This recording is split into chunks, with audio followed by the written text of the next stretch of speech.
കോവിഡിന്റെ രണ്ടാം വരവ് ബുദ്ധിമുട്ടുന്നതൊക്കെയും നമ്മളെ പോലെയുള്ള സാധാരണ ജനങ്ങളാണ്. പറ്റുന്ന അത്രയും നിങ്ങളിതൊന്ന് കേൾക്കുക. ഡയറക്ടർ, മലാപ്പറമ്പിലെ ഇക്ര ഇന്റർനാഷണൽ ഹോസ്പിറ്റൽ കോവിഡ് ചികിത്സക്കായി വെന്റിലേറ്ററുകൾ, ICU, ഡയാലിസിസ് സംവിധാനങ്ങൾ, 100ഓളം കിടക്കകൾ വിട്ടു നൽകാമെന്ന് അറിയിച്ചിട്ടുണ്ട്.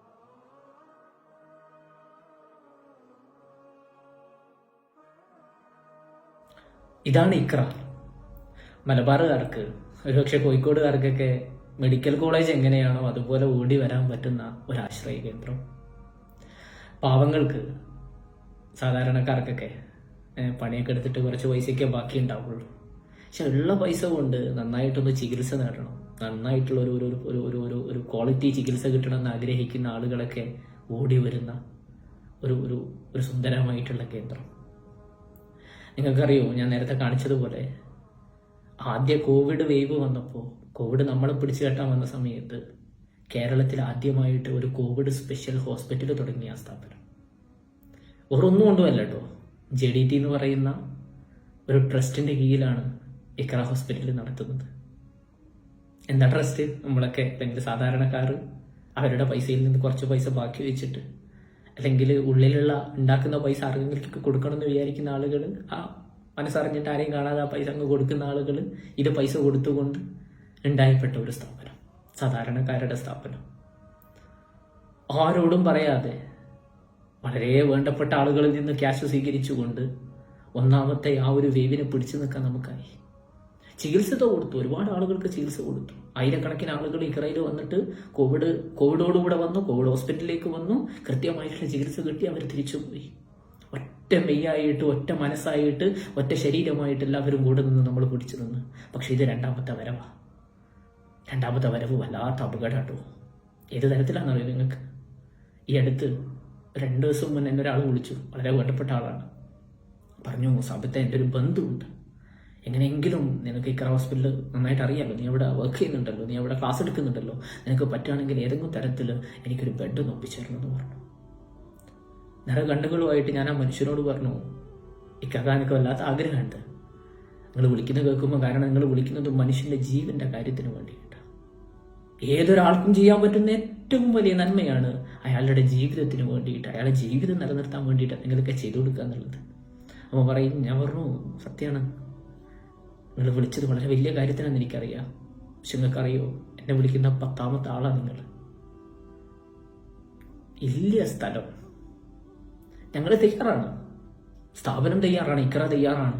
ഏത് നിലയിലും എങ്ങനെയെങ്കിലും ആളുകളെ ജീവിതത്തിലേക്ക് തിരിച്ചു കൊണ്ടുവരാൻ വേണ്ടിയിട്ട് സ്ഥാപനം തയ്യാറാണ്. പക്ഷെ ഇത് ആരെ എവിടെയാണ് കിടത്തേണ്ടത്? എങ്ങനെയാണ് അവർക്ക് ചികിത്സ കൊടുക്കേണ്ടത്? എന്നാൽ ഇതും പറഞ്ഞിട്ട് മാറിക്കാൻ പറ്റുമോ? പറ്റില്ലല്ലോ.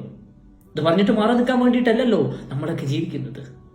പക്ഷെ എനിക്കറിയാം, ഇതൊരു പ്രതീക്ഷയാണ്. എന്തിനാ നമ്മൾ പേടിക്കുന്നത്?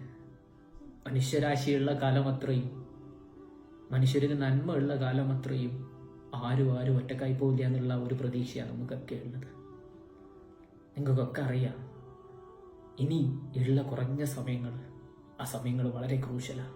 ആളുകൾ കൂടിക്കൊണ്ടിരിക്കുകയാണ്, എല്ലാ ദിവസവും ആളുകൾ വന്നുകൊണ്ടേ ഇരിക്കുകയാണ്. ചികിത്സ കൊടുക്കാണ്ടിരിക്കാൻ പറ്റില്ല. ആ ചികിത്സക്ക് വേണ്ടിയിട്ട് ഇനി ഒരു 6 മാസം കാത്തുക്കാനുള്ള ടൈം നമ്മുടെ മുന്നിലില്ല, 1 വർഷം കാത്തുക്കാനുള്ള ടൈം നമ്മുടെ മുന്നിലില്ല. അടുത്ത ആഴ്ചയിൽ നമ്മൾ ഇറങ്ങണം. അടുത്ത ആഴ്ച ഇറങ്ങിയാൽ പറ്റും. 2 കൽപ്പിച്ച് അതിലേക്ക് എന്തായാലും ഇറങ്ങാൻ പോവുക. പൈസ ആവശ്യമുണ്ട്, പറയുകയാണെങ്കിൽ പൈസ ആവശ്യമുണ്ട്. ഒരു റിക്വസ്റ്റ് ആയിട്ട് ആരോടും ചോദിക്കുന്നില്ല, അർഹതയായിട്ട് തന്നെ പറയാം, അവകാശം എന്നുള്ള രീതിയിൽ തന്നെ പറയാം. കാരണം ഒരാളുടെ ജീവിതം നമുക്ക് രക്ഷിച്ചെടുക്കണം. അത് ഒരാളാണെങ്കിൽ 2 ആളായിക്കോട്ടെ, അവരെ ജീവിതത്തിലേക്ക് കൊണ്ടുവരാൻ പറ്റുന്ന ഏറ്റവും സുന്ദരമായിട്ടുള്ള സമയമാണ് നമുക്കിത്. അതിലൊന്നും ചോദിക്കുന്നില്ല, അറിയാം, എല്ലാവരുടെയും കയ്യിൽ അത്രയേ ഉള്ളൂ. ഇപ്പോൾ ഒരു 100 രൂപ, ഒരു 100 രൂപ നമ്മൾ ബിരിയാണിക്ക് കൊടുക്കുന്ന ഒരു പൈസ, അല്ല കൂട്ടുകാരന്മാരുമായിട്ടൊന്ന് ജ്യൂസ് കുടിക്കുന്ന ഒരു 100 രൂപ. ആ ഒരു 100 രൂപയ്ക്ക് ഇന്ന് വലിയ വിലയാണ്.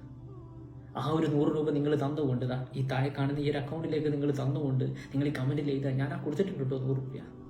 എൻ്റെ ബാക്കിയുള്ള ആളുകൾ അത് കണ്ടിട്ട് ഒരു 100 രൂപയല്ലേ കൊടുക്കാം എന്നുള്ള രീതിയിൽ ഒരു 1000 ആൾ കാണുകയാണെങ്കിൽ, 10,000 ആൾ കാണുകയാണെങ്കിൽ, ഒരു പക്ഷേ കുറേ ആളുകളെ ജീവിതത്തിലേക്ക് കൊണ്ടുവരാൻ നമുക്ക് പറ്റും എന്നുള്ളതാണ്.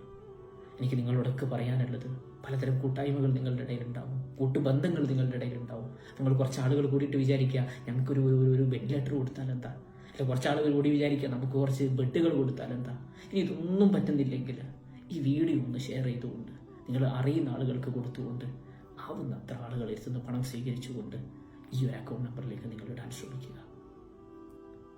അവസാനത്തൊരു സമയമാണിത്. ഈ സമയത്ത് നമ്മൾ വിഘടിച്ച് നിന്ന് പോകരുത്. കൂടെ നിന്ന് ഒരുമിച്ച് നിന്ന് നമുക്കിതിനെ നേരിട്ടേ പറ്റൂ. ഒരു കൂടപ്പിറപ്പ് പോലെ, നിങ്ങളുടെ കൂട്ടത്തിലുള്ള ഒരാളോട് പോലെ എനിക്ക് നിങ്ങളോട് പറയാനുള്ളത്, ഈ ഒരു സമയത്ത് നമ്മളൊന്ന് ഒരുമിച്ച് നിന്ന് നമ്മൾ നേരിട്ടാൽ ഒരു പക്ഷേ ഈ ഒരു മഹാമാരിയെ നമുക്ക് തോൽപ്പിക്കാൻ നമുക്ക് പറ്റുമെന്നുള്ളതാണ്. ഒന്നുമില്ലെങ്കിൽ ഇനി വരാനിരിക്കുന്ന രോഗികൾക്ക് കിടക്കാനും ചികിത്സകൾ നേടാനുള്ള അവസരത്തിന് നമ്മൾ ഒരുമിച്ച് കൂടെ നിൽക്കണം.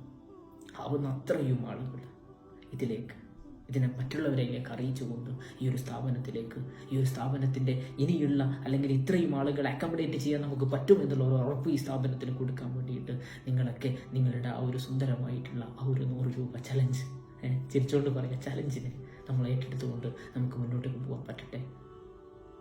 എല്ലാവർക്കും ദൈവം നല്ലത് മാത്രം തരട്ടെ. പ്രതീക്ഷ അതുമാത്രമാണ്. ആ പ്രതീക്ഷ ഞാൻ ആദ്യം ആ വീഡിയോയിൽ പറഞ്ഞിട്ടുണ്ട്. നിങ്ങളോട് പറയാൻ മടിപാട്ടല്ലോ. നിങ്ങളല്ലാതെ ആരാണ് ഞങ്ങൾക്ക് പ്രതീക്ഷിക്കാൻ, ഞങ്ങൾക്ക് പറയാനുള്ളത്? Thank you so much.